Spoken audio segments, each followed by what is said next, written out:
Hello everyone, कैसे हैं आप लोग? उम्मीद करते हैं बहुत बढ़िया होंगे। और पहले वीडियो में जो है कि हम चैप्टर 2 तक जो है कि ऑब्जेक्टिव दे दिए थे, ठीक है? वो भी सभी का सभी एमसीक्यू ऑब्जेक्टिव थे। और इस वीडियो में हम चैप्टर 3 का ऑब्जेक्टिव देने वाले हैं, ठीक है? ठीक है, चैप्टर 3 है, ठीक है? भारत से हम क्या सीखें, और ये सभी का जो है, ठीक है, जितने भी ऑब्जेक्टिव है वो सभी एमसीक्यू को ऑब्जेक्टिव है, ठीक है? आप इसको जो है कि अच्छे से नोट डाउन करके याद कर सकते हैं। फर्स्ट फर्स्ट क्वेश्चन में दिया हुआ है, मैक्स मुलर को मैक्स मुलर को वेदांतियों का वेदांती किसने कहा? ठीक है, मैक्स मुलर को वेदांतियों का वेदांती किसने कहा? याद रखिएगा, ठीक है, स्वामी विवेकानंद ने कहा था। करेक्ट आंसर हो जाएगा option number B, Swami Vivekananda. चलिए अगला क्वेश्चन है, दारिश नामक सोने के सिक्कों से भरा घड़ा किसे मिला था? ठीक है, दारिश नामक सोने के सिक्कों से भरा घड़ा किसे मिला था? याद रखिएगा, ठीक है, इसमें से करेक्ट आंसर हो जाएगा ऑप्शन नंबर सी, वैरेन हेस्टिंगस को। ठीक है, वैरेन हेस्टिंगस को जो है कि दारिश नामक सोने के सिक्कों से भरा घड़ा मिला था। चलिए अगला क्वेश्चन है, मेघदूत नामक पुस्तक का अनुवाद मैक्स मुलर ने किस भाषा में किया था? याद रखिएगा, ठीक है, जर्मन भाषा में किया था। करेक्ट आंसर हो जाएगा ऑप्शन नंबर डी, जर्मन भाषा। ठीक है, कौन सा भाषा में किया था? जर्मन भाषा में किया था। चलिए बहुत अच्छा है। अगला क्वेश्चन है, संस्कृत भाषा और यूरोपियन भाषा का तुलनात्मक व्याख्यान किसने दिया? ठीक है, किसने दिया? इसमें से याद रखिएगा, ठीक है, मैक्स मुलर ने दिया था। ठीक है, करेक्ट आंसर हो जाएगा option number A, Max Muller. ठीक है, संस्कृत भाषा और यूरोपियन भाषा का तुलनात्मक व्याख्यान किसने दिया था? मैक्स मुलर ने। चलिए बहुत अच्छा। अगला क्वेश्चन में है, कट और केन उपनिषद का अनुवाद मैक्स मुलर ने किस भाषा में किया था? ठीक है, या किस भाषा में किया था? याद रखिएगा, जर्मन भाषा में किया था। कौन सा भाषा में किया था? जर्मन भाषा में। चलिए अगला क्वेश्चन है, लिपचिंग विश्वविद्यालय में मैक्स मुलर ने किस भाषा का अध्ययन किया था? कौन सा भाषा से जो है कि पढ़ाई किया था लिपचिंग विश्वविद्यालय से? याद रखिएगा, ठीक है, उसने किया था संस्कृत का। ठीक है, संस्कृत का जो है कि पढ़ाई किया था लिपचिंग विश्वविद्यालय में। ठीक है, संस्कृत का। चलिए अगला क्वेश्चन, मैक्स मुलर की मृत्यु कब हुई? ठीक है, मैक्स मुलर की मृत्यु कब हुई? याद रखिएगा, मैक्स मुलर का मृत्यु जो है 28 अक्टूबर 1900 ईस्वी में हुआ था। ठीक है, 28 अक्टूबर 1900 ईस्वी में हुआ था। करेक्ट आंसर हो जाएगा ऑप्शन नंबर डी, 28 अक्टूबर 1900। चलिए अगला क्वेश्चन में है, पारसियों के धर्म का नाम क्या है? ठीक है, पारसियों के धर्म का क्या नाम है? ठीक है, याद रखिएगा, पारसियों का धर्म जो होता है उसका नाम होता है जरस्थुस। ठीक है, करेक्ट आंसर हो जाएगा ऑप्शन नंबर डी, जरस्थुस। चलिए अगला क्वेश्चन में है, जनरल कनिंघम का संबंध किससे है? ठीक है, जनरल कनिंघम का संबंध किससे है? याद रखिएगा, उसका संबंध जो है पुरातत्व से है। किससे है? पुरातत्व से। ठीक है, चलिए बहुत अच्छा। इसी प्रकार से आप तैयारी करते रहिए। ठीक है, चलिए अगला क्वेश्चन है 172 दारिश नामक सोने की सिक्का का घड़ा कहाँ मिला था? ठीक है, कहाँ पर मिला था उसके बारे में पूछ रहा है।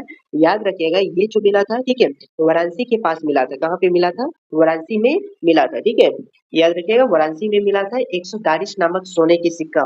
ठीक है, किसको मिला था? वैरेन हेस्टिंगस को। ठीक है, वैरेन हेस्टिंगस को मिला था। नेक्स्ट क्वेश्चन में है, महारानी विक्टोरिया ने नाइट की उपाधि प्रदान की। ठीक है, महारानी विक्टोरिया ने नाइट की उपाधि प्रदान की। ठीक है, किसको प्रदान किया था? याद रखिएगा, मैक्स मुलर को जो है कि दिया था। ठीक है, मैक्स मुलर को नाइट की उपाधि दिया था। ठीक है, किसने दिया था? महारानी विक्टोरिया ने। चलिए अगला क्वेश्चन, नालंदा विश्वविद्यालय कहाँ पर स्थित है? याद रखिएगा, नालंदा विश्वविद्यालय जो है, ठीक है, ये जो है कि बिहार में है। ठीक है, नालंदा विश्वविद्यालय कहाँ है? बिहार में है। ठीक है, नालंदा विश्वविद्यालय बिहार में है। ठीक है, चलिए अगला क्वेश्चन, निरिवंश विद्या का संबंध किससे है? ठीक है, निरिवंश विद्या का संबंध किससे है? याद रखिएगा, निरिवंश विद्या का संबंध जो है, ठीक है, वो है मानव विज्ञान से। ठीक है, किसे है? मानव विज्ञान से। अगला क्वेश्चन है, दारिश क्या है? ठीक है, दारिश क्या है? याद रखिएगा, दारिश जो है सोने की प्राचीन कालीन सिक्का है। ठीक है, सोने की प्राचीन कालीन सिक्का है। Correct answer option number B, सोने की प्राचीन कालीन सिक्का।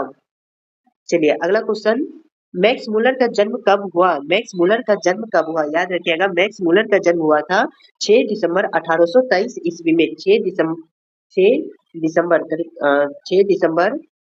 1823 ईस्वी में। करेक्ट आंसर हो जाएगा ऑप्शन नंबर डी, 6 दिसंबर 1823।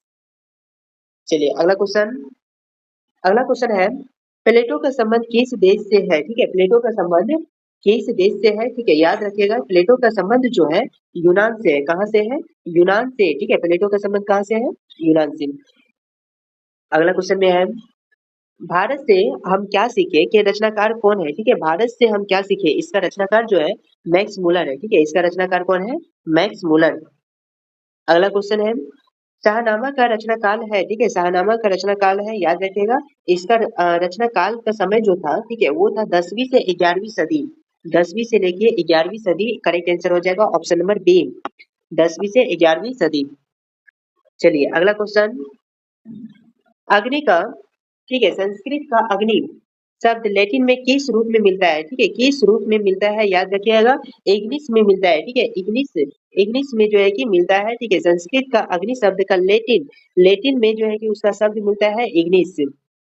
चलिए अगला क्वेश्चन, क्वेश्चन नंबर 20, हरकस थे। ठीक है, हरकस के बारे में पूछ रहा है, हरकस थे, याद रखिएगा। हरकस जो था, ठीक है, वो वनस्पति वैज्ञानिक था। ठीक है, हरकस कौन था? वनस्पति वैज्ञानिक। करेक्ट आंसर हो जाएगा ऑप्शन नंबर ए, वनस्पति वैज्ञानिक। चलिए अगला क्वेश्चन, अगला क्वेश्चन में दिया है, सर विलियम जॉन ने भारत की यात्रा कब किया था? याद रखिएगा, सर विलियम जॉन्स जो था, ठीक है, भारत की यात्रा किया था 1783 ईस्वी में। कब किया था? 1783 ईस्वी में किया था। चलिए अगला क्वेश्चन है, मुंडा किस देश की जाति है? ठीक है, मुंडा किस देश की जाति है? याद रखिएगा, मुंडा जो है, ठीक है, भारत की निवासी है। ठीक है, मुंडा कहाँ का निवासी है? भारत का। ठीक है, चलिए अगला क्वेश्चन में है, क्वेश्चन नंबर 23, भारत से हम क्या सीखे पाठ में नए सिकंदर विशेषण किसके लिए प्रयुक्त हुआ है? ठीक है, भारत से हम क्या सीखे पाठ में नए सिकंदर जो है, ठीक है, वो युवा अंग्रेजों के लिए जो युवा अंग्रेज अधिकारियों के लिए जो है कि किया गया है। ठीक है, युवा अंग्रेज अधिकारियों के लिए, याद रखिएगा। इसका विशेषण जो किया गया है किसके लिए किया गया है? ठीक है, युवा अंग्रेज अधिकारियों के लिए। ठीक है, correct answer option number C. अगला क्वेश्चन है, भारत कहाँ बसता है? भारत कहाँ बसता है? याद रखिएगा, भारत जो है गांव में बसता है। करेक्ट आंसर हो जाएगा ऑप्शन नंबर डी, गांव में। भारत कहाँ बसता है? गांव में। क्वेश्चन नंबर 25 में है, मैक्स मुलर का जन्म कहाँ हुआ? मैक्स मुलर का जन्म कहाँ हुआ? याद रखिएगा, मैक्स मुलर का जन्म जो हुआ था देसाऊ जर्मनी में हुआ था। कहाँ पे हुआ था? देसाऊ जर्मनी में।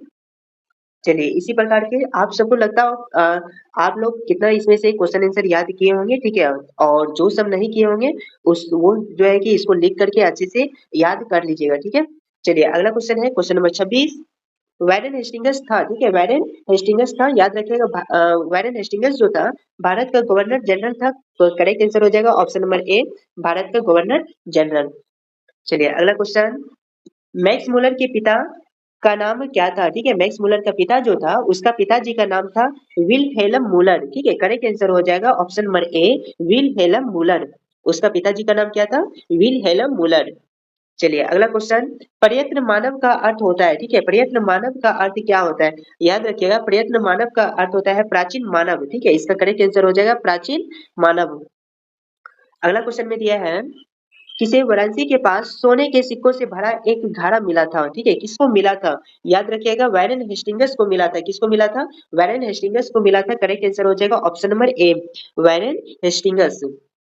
चलिए अगला क्वेश्चन, अगला क्वेश्चन में है, ठीक है, ये क्वेश्चन लास्ट है। ठीक है, कह रहा है किसके अध्ययन क्षेत्र में भारत के कारण नव जीवन का संचार हो चुका है? किसके किसके क्षेत्र में? याद रखिएगा, नीति कथा का क्षेत्र में जो है कि भारत का नव जीवन का शुरुआत हो चुका है। करेक्ट आंसर हो जाएगा ऑप्शन नंबर बी, नीति कथा। ठीक है, नीति कथा के में जो है कि नीति कथा क्षेत्र में इसमें जो है कि भारत का जो है कि नव जीवन का संचार हो चुका है। चलिए आप सभी के लिए एक मोटिवेशन है। ठीक है, मोटिवेशन है ये है, ठीक है, हार मत मान ए मेरे दोस्त। ठीक है, एक दिन तू भी चमकेगा। ठीक है, अपने मेहनत पे भरोसा रखो। ठीक है, एक दिन तुम्हारा भी नाम होगा। चलिए इस प्रकार से, और मिलते हैं नेक्स्ट वीडियो में। यदि चैनल पे नए हैं तो चैनल को जरूर सब्सक्राइब कर लीजिएगा। ठीक है, इसी प्रकार के पीवीआई क्वेश्चन के साथ जो है कि आपको नेक्स्ट वीडियो में मिलेंगे। जय हिंद, जय भारत।